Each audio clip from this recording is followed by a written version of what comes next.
ప్రేమలో చిన్న మిస్టేక్స్ కూడా ఎంత పెద్ద ప్రాబ్లమ్ అవుతుందో గీతా గోవిందం మనకి చూపించింది.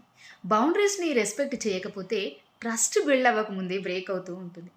ఇదే మూవీని మనం సైకాలజీ యాంగిల్‌లో తీసుకుంటే హీరో ఇక్కడ ప్యూర్ హార్టెడ్ లవర్ కదా!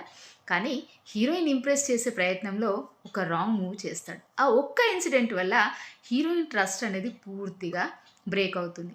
ఇక్కడ మెయిన్ పాయింట్ ఏంటంటే ప్రేమలో చిన్న చిన్న బౌండరీస్ అనుకునేవి ఏవైతే ఉన్నాయో అవి క్రాస్ చేయడం కూడా పార్ట్నర్‌కి ఒక్కొక్కసారి ఎమోషనల్ వూండ్ అవుతూ ఉంటుంది. ట్రస్ట్ బిల్డ్ అవ్వడానికి చాలా టైం పడుతుంది. కానీ అదే బ్రేక్ అవ్వడానికి ఒక చిన్న మిస్టేక్ చాలు. అంతే కదా!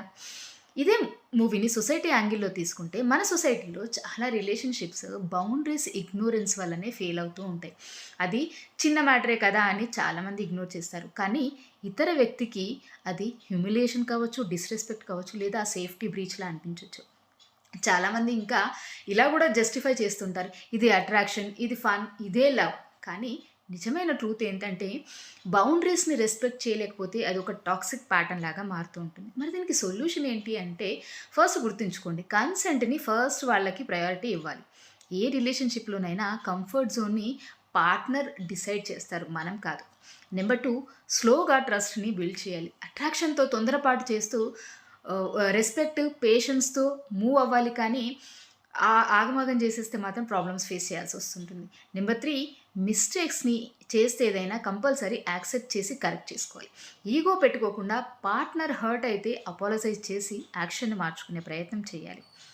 ఫైనల్లీ నేనిక్కడ చెప్పేదేందంటే, మనకిక్కడ 'గీతో గోవింద' మూవీ మనకి ఒక క్లియర్ లెసన్ చెప్తుంది. ప్రేమలో రెస్పెక్ట్ అండ్ బౌండరీస్ అనేది లేకపోతే అదేం రొమాన్స్ కాదక్కడ, బౌండరీ వయోలేషన్ అంటారు దాన్ని. ట్రూ లవ్ అంటే పేషెన్స్, రెస్పెక్ట్, ట్రస్ట్ మీద బేస్ అవుతుంది. ఇప్పుడు మీకొక ప్రశ్న. మీకు ఎప్పుడైనా చిన్న చిన్న మిస్టేక్స్ అనుకునేటువంటి మిస్టేక్స్ వల్ల రిలేషన్‌షిప్‌లో ట్రస్ట్ అనేది కంప్లీట్‌గా డ్యామేజ్ అయిందా? మీ యొక్క ఆన్సర్‌ని కింద కామెంట్ రూపంలో చెప్పండి. Thank you.